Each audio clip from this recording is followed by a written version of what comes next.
Hey everyone, today I get a great conversation with the amazing Mark Schaefer. Mark is a globally recognized speaker, educator, business consultant, and an author of blogs at businessesgrow.com. Grow is one of the top marketing blogs in the world.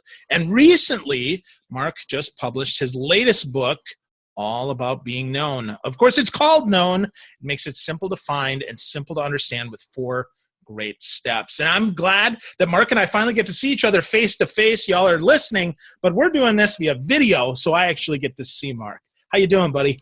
Oh man, it couldn't be better. It's a beautiful day here in Tennessee. We're getting some sunshine. Spring is on the way, and I'm happy. Yeah, buddy. Spring is on the way. Pitchers and catchers reported already. I know. We're both big baseball fans, and I would love to get down to spring training this year. Yeah, I hope so. Well, if you do, let me know. We'll have some hot dogs and some beer. Yeah, we should do that together. Heck yeah.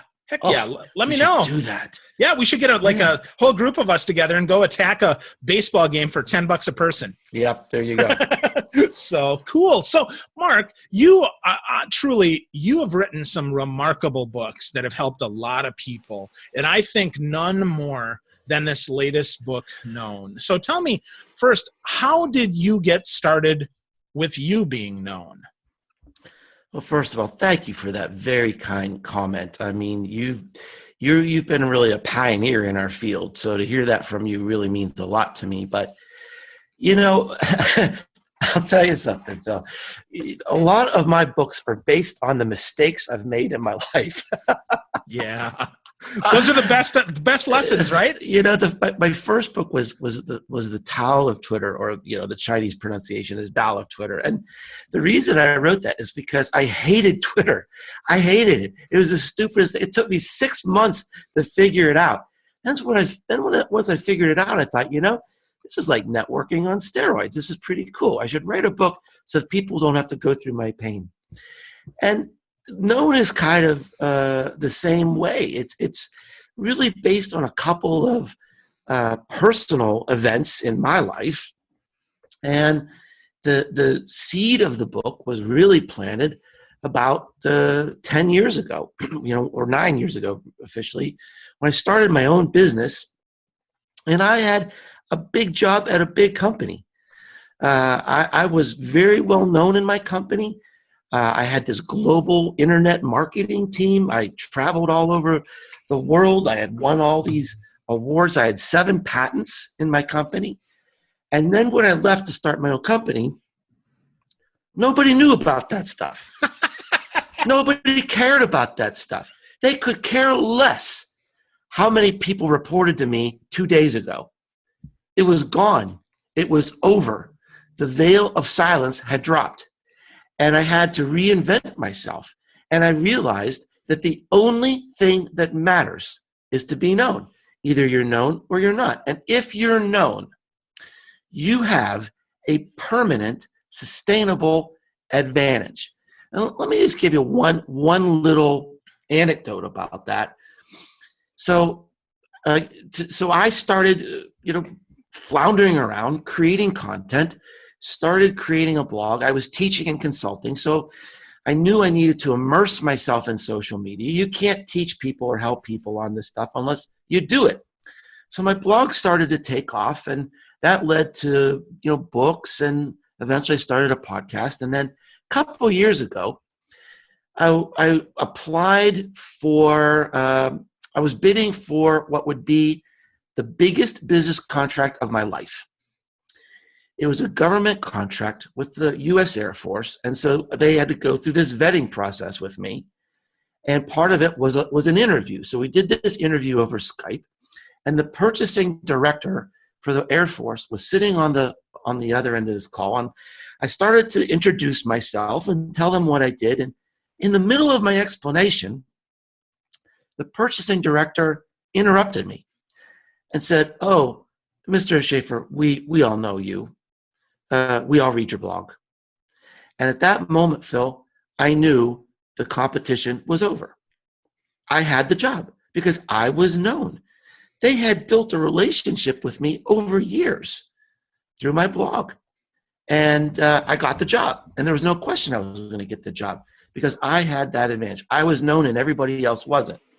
So I think the idea behind this book now is there a process anybody could follow? Is there a plan? Is it something that's accessible to anyone who wants to be known in their business? And what I discovered through a lot of research and a lot of interviews is, yes, there is a plan. There is a process. Wow. Well, that's heartening for a lot of people who likely think, oh my gosh, Twitter's been around 10 years. I can't do that. It's already passed me by. Or there's a billion blogs out there. I can't do that. So, but you found through your research, as you said, that step by step, it can be done. A practical guide, which I really like. And I have to say, I love the fact, Mark, that you include a workbook with this. So you can get a workbook to actually get the stuff done. So how do you get this done, Mark, with your business? I mean, it's not like you took a lot of time off to make this so. You kept your business chugging. You got a lot of big business. How did you continue that known process to get a book and a workbook done? Well, I kind of have a system. This is my 6th book, so it's starting to become a competency, figuring out how to do this. But it's about a year-long process. It started, actually, this book took about 14 months to create. And the process starts with coming up with the problem I'm going to solve. How is this going to help people? What is the need? What is the central question? And the central question is, can anybody become known? How do we do that? Then what I did, Phil, at the very beginning, I did an outline to say, okay, here's kind of what the chapters would be like. And I create an Evernote file for each chapter. And then as the year goes on, I look for case studies, research, books to read, people to interview. And when I think it fits into one of those chapters, I throw it in the Evernote file. My business slows down 2 times in the year. One is in the heart of the summer, the big vacation time, July and August, and then over the holidays in the wintertime. So those are the only 2 times I can write. And I can't write in little bits and pieces when it comes to a book. It's a long form content. It's a 60,000 word story. I need to block out big chunks of time. So I started in the summer and I got about 30% of it done. Then I started the business travel again, and I kept the interviews going. I interviewed almost 100 people for the book, so I could kind of keep that going no matter where I was in the world. And then starting, my last business trip, I think, was November 2nd. And from November 2nd to December 31st, I wrote 12 hours a day. Wow. I had to get it. I knew I had to get it done before the travel started again, or it wasn't going to get done. And so that's how I did it. Wow. And then you go through the editing, and you've got all the design and all that stuff. And then the book was just launched last week. Yep. Wow. So tell me, Mark, you talk about editing, though. I mean, that's often the most grueling part. So do you have someone that's helped you edit all your books, or do you self-edit, or how does that work? Well, I think it's perilous to try to self-edit. You need to have another set of eyes. So, first of all, I think it was John Irving who said there's no such thing as good writing, only good rewriting. And I guarantee you that every sentence in the book has been rewritten multiple times, because I didn't want it to be just a helpful book. I wanted it to be a beautiful book. I wanted it to be a book that was fun and inspiring. There's humor in it. There's people. There's points in the book you're going to just be blown away. You're going to go, oh, wow, at some of these people's stories. I mean, many of the people I chose to feature in the book started with nothing. Some of them were on the brink of disaster, bankruptcy, even homelessness. and they, fought their way back. They clawed their way back, and they figured it out, and they became known. So there was a lot of rewriting that went into the book. I mean, I sweated over every sentence and every word. I wanted to create something that really would sing. But I did hire a professional editor. It's a woman that I've worked with on all my books. And, she kept me straight and made sure I didn't break any of the rules. That's good. Yeah, it's important to have those people that we can count on that are going to set us straight and keep us on the right path. Because, yeah, as you said, it is perilous to try to self-edit. So write and then edit ruthlessly with someone who can help you edit. Good advice.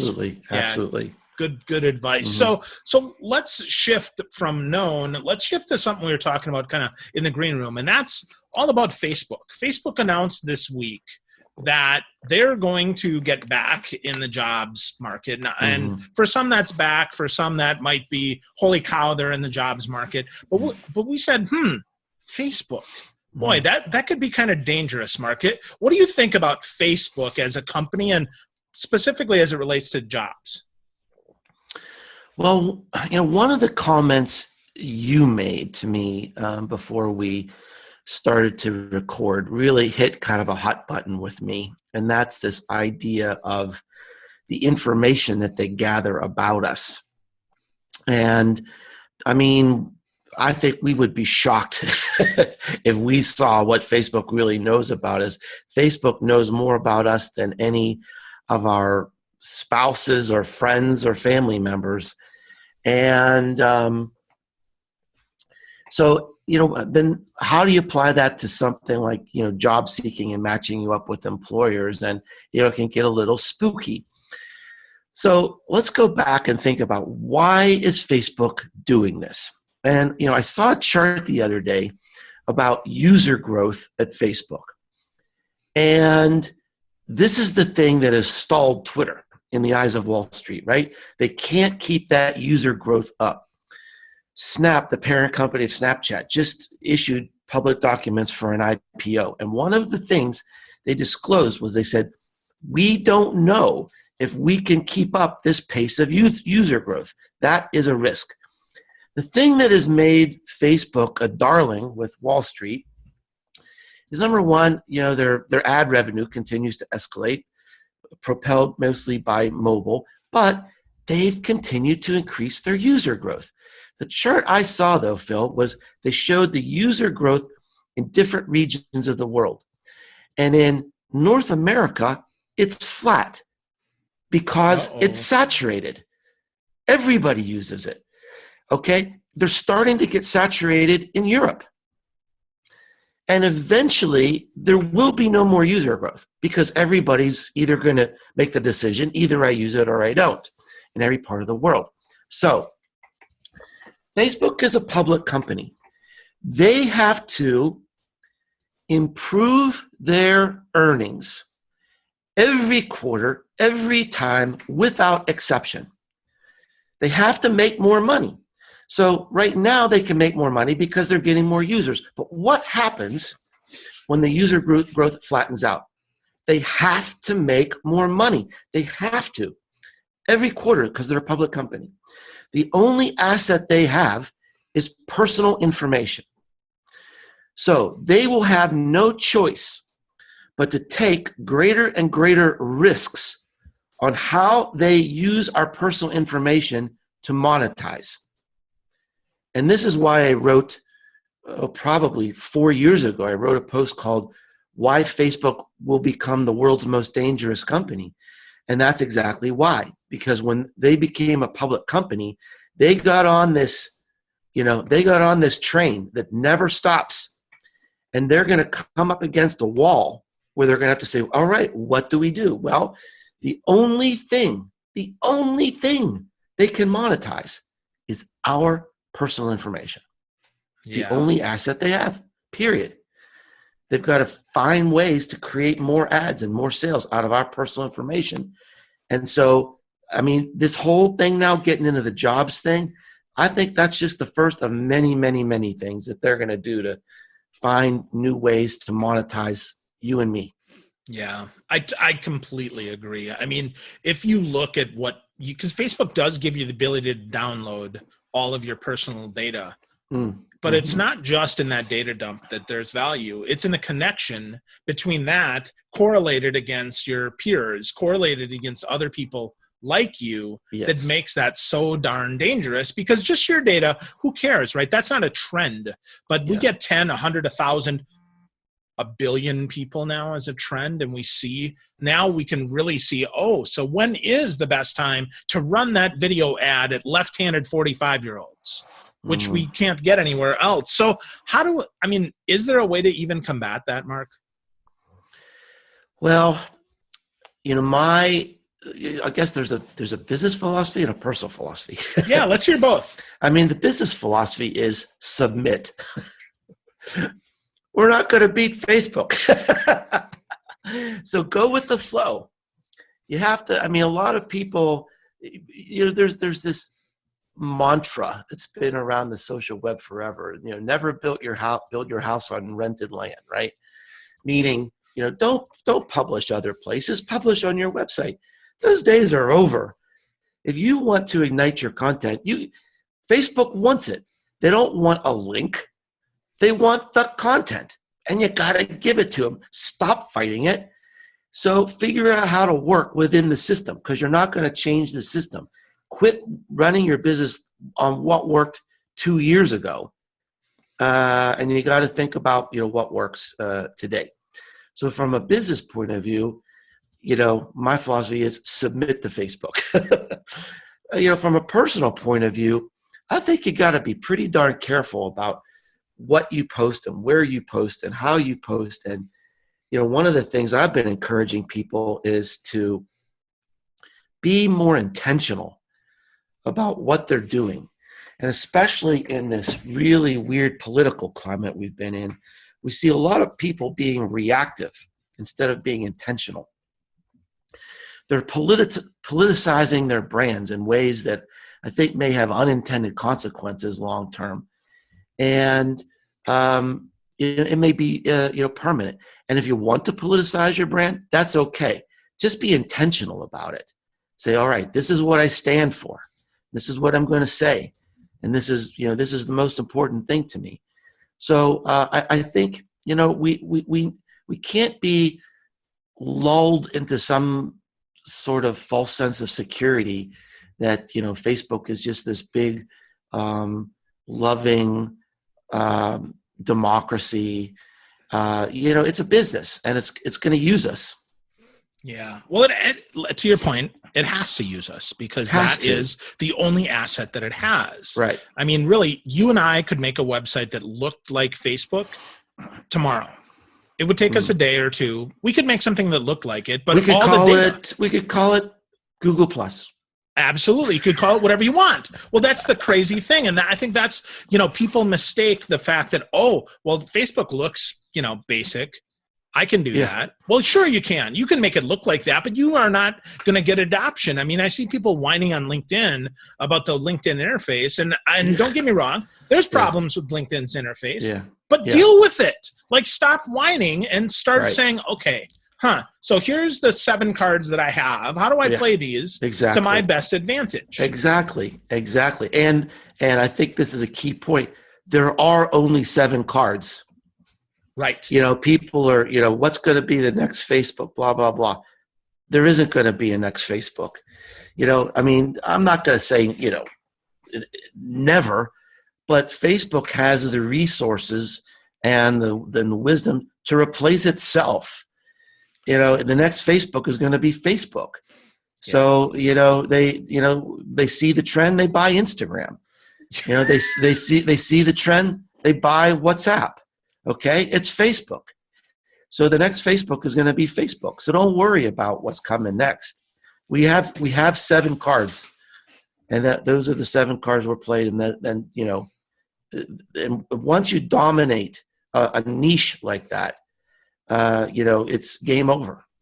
Yeah. Well, and they did what MySpace didn't do, and that is they not only got deep, but they got really wide. I mean, you can Mhm. find an interest group for anything with over 100 or 100,000 people interested in it. And if you're not, well, then you picked way too specific, or you just haven't spent the money to advertise because it's there. I mean, there's nowhere else on the planet. It would be like going to a rummage sale that's a whole state big. You can find something every time you go if Yeah. you want to. Yep. So, wow. Absolutely. Good points. So what's next, Mark? I mean, so you've written known. Right now we get known, and that's good. And we know that Facebook is probably going to sell our stuff. So what do we do with that? How do we, as small business owners, as people who want to make an impact on the world and not just make a lot of money? What do we do next, man? Well, what I liked about your statement there is that you said we want to make an impact on the world, and that is a very powerful concept. And one of the things I learned while I was writing this book is that I was interviewing these people, and every one of them at some point said, well, I do what I do because of the impact I'm having on other people. And it was dawning on me every single person said something like that it's not all about them and it's not all about selling stuff, that behind every success, there is a purpose. And as I did the research, I came across this really excellent book called Grit by Angela Duckworth. And Angela did this amazing research to actually define and codify what means grit, what creates a gritty person. Who is the type of person who will persevere. And one of the key things she said was purpose. And all the dots were kind of coming together for me that, wow, now I get it. The only thing that will sustain this is purpose. Now, compare that to a lot of the stuff that you see on the web. It's all about the hustle, and it's about me. It's about being everywhere, about being louder. And it's not about you. It's about them. Every successful person that has been doing this for years, really at the end of the day says, I'm doing this because I know that there's an impact. So there's a theme there that I think I'll probably be exploring more. I think that's kind of interesting, is just connecting, the whole, you look at the Super Bowl ads and there's a lot of almost like cause marketing going on there, So it's kind of an interesting theme, an interesting way that the world is moving now. Yeah. Definitely is. Definitely. I like the idea of grit, where it's about others, and the idea of hustle, I think has been bastardized and taken over by those who want to make a quick buck, not by those who are really trying to make a difference in the world, because, they're trying to jump on the latest trend, maybe trying to jump on Snapchat or jump on Instagram stories, not to make a difference, but to make $1. And I really, I'm all about trying to make a difference. I know sometimes I fail, but that is always my intent, is to make a difference. And I know that's yours too, which is one of the things that I admire most about you, is I do watch you try to make a difference and help change some of the traditional thinking about marketing. Well, Mitch Joel had an amazing post last week that I'm going to be writing about. And he was talking about this idea of brand standing for something. And he had a really interesting point where you can start to see brands kind of taking stands. What is their purpose? What is their purpose as a company or as a brand? And my view from a traditional marketing point of view is, you don't want to be real political, right? You don't want, why make people angry? Martin Friedman, the purpose of the firm, we want to create value for our stakeholders. Don't piss people off. Don't start hashtags against you. Don't do that. Just sell stuff. There's a place and a time to piss people off, but sell stuff. It's why you exist. And Mitch's point was he's seeing this trend where like consumers are demanding that you stand for something. He's not sure you're going to have a choice. Either you're going to be pulled into something and you're going to say, look, I want to buy from you. I love you. People create relationships with brands like we create relationships with our friends. You know, we just get this drip, drip, drip, and we just form this. That's what marketing is all about. We want to create this emotional connection between us and our content and our brands and our customers. And at some point, maybe those customers want to say, you know, I've known you for a long time. What do you stand for? Yeah. Do you stand for something other than selling stuff? I want to know. And I think that's kind of the next step here. Yeah, I agree. I think, I don't know that we're there yet, but I think it's got to be clear at least so that you understand what you stand for and have I think we're moving into a time of real mission and vision and values, not just saying it, not just putting it on the board, but really, because we've always talked about it, Mark. I mean, come on, man, mission statements, isn't that what that's supposed to be? When we have a value statement, when we say, this is our brand, isn't that really what we're doing? But we're not. We haven't. Companies have definitely, shifted in the wind. Google started out as do no evil. But as soon as it became, that doesn't make money, right? I mean, come on, man. Front page, 14 advertisements. So I forgot about that saying. It's kind of been passé, isn't it? Of course it is, because evil is in the eye of the beholder, and I think that's where marketing sometimes can help us and sometimes can hurt us. The interesting characterization you said there was, is it time for? I can't. You said real. Is it? The real mission, vision, and values. The real mission, and the reason that kind of made my ears perk up is because one of the things I hate is when, for a better term, these companies kind of newsjack things. They look at the latest trend, and I mean, there's one example. There's this one company. They're a metals and mining company. They are one of the biggest polluters in the world. And it's not that they're not a good company. They are a good company. It's just that inherent in their process, you pollute. They're trying to get better, and they are getting better, but they pollute in an enormous way. And if you looked at their website, you'd think it was Greenpeace. Yep. It's like it's greenwashing. And so it's just like, gosh, that just seems so out of step to me that it's just like a big lie. So what is the real mission? What is the real mission?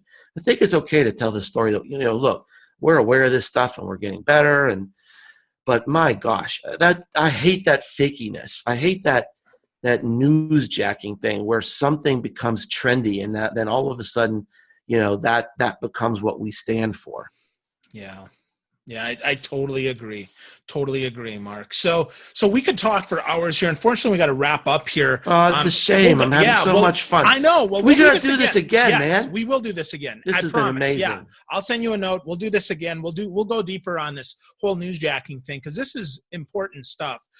But Mark, for now, if people want to get a copy of Known, of course, they can get that on Amazon. But tell us about your blog and help people get connected more to you. Well, you can find everything about me at businessesgrow.com, and I have a blog there. You can find a podcast I do with Tom Webster, which is just a boatload of fun. You can find my books there and lots of other resources for people who are interested in marketing. Yeah, businessesgrow.com is the blog, Known as the book. Mark W. Schaefer, my friend, you are fantastic. Thanks for spending some of your day with us. Thank you, Phil. My pleasure.